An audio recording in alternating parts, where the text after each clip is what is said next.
एक छोटे से गांव में सूरज नाम का एक युवक रहता था। वो बहुत मेहनती और सच्चा इंसान था।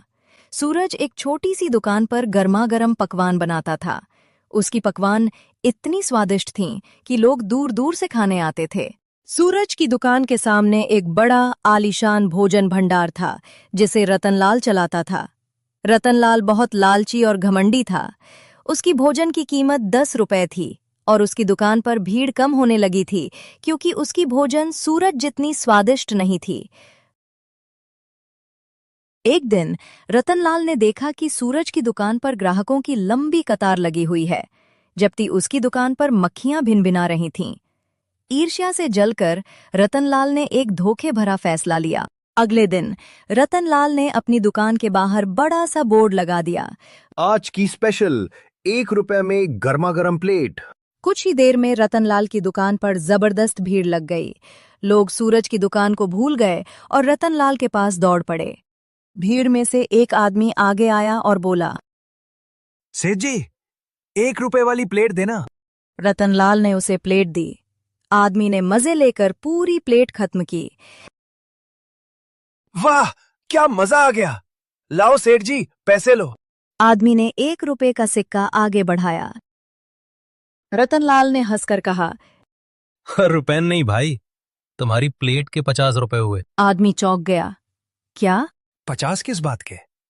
तुमने तो 1 रुपया लिखा है। रतनलाल ने मक्कारी से जवाब दिया, हाँ, मैंने 1 रुपया में खाने की एक प्लेट लिखा है, जिसका मतलब है कि प्लेट की कीमत 1 रुपया है और उसके अंदर की कीमत 49 रुपए।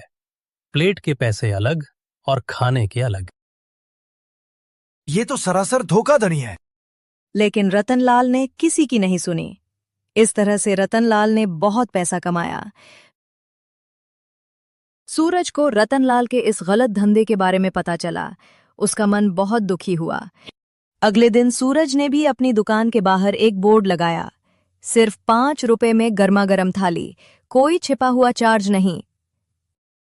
उसने अपनी खाने की कीमत 10 रुपए से घटाकर 5 रुपए कर दी, लेकिन ईमानदारी की गारंटी दी।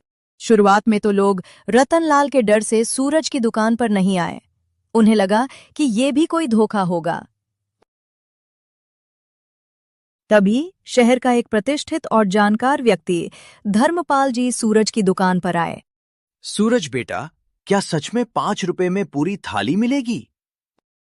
धर्मपाल जी ने पूछा। सूरज ने आदर से कहा, जी अंकल, 5 रुपए में थाली। धर्मपाल जी ने पूरा खाना खाई और उन्हें बहुत स्वादिष्ट लगी। खाने के बाद उन्होंने 5 रुपए दिए। सूरज ने कोई और पैसे नहीं मांगे।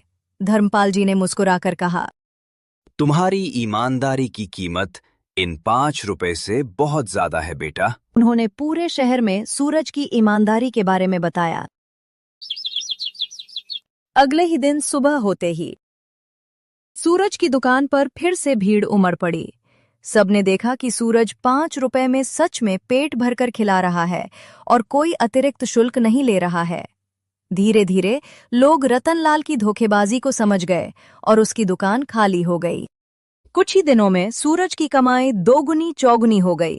5 रुपए में भी अच्छी क्वालिटी की जलेबी खिलाने के बावजूद उसकी ईमानदारी के कारण ग्राहक इतने बढ़ गए थे कि उसका मुनाफा पहले से बहुत ज्यादा हो गया।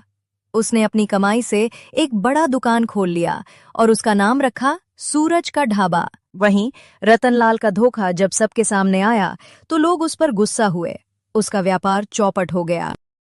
एक दिन सूरज ने रतनलाल को अपनी दुकान के बाहर एक कोने में निराश बैठे देखा। सूरज ने रतनलाल के पास जाकर कहा,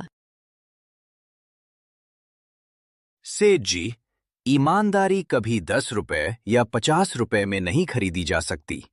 व्यापार में लालच नहीं, बल्कि विश्वास काम आता है। रतनलाल को अपनी गलती का एहसास हुआ और उसने सूरज से माफी मांगी और बोला, मैं अब से ईमानदारी का काम करूंगा।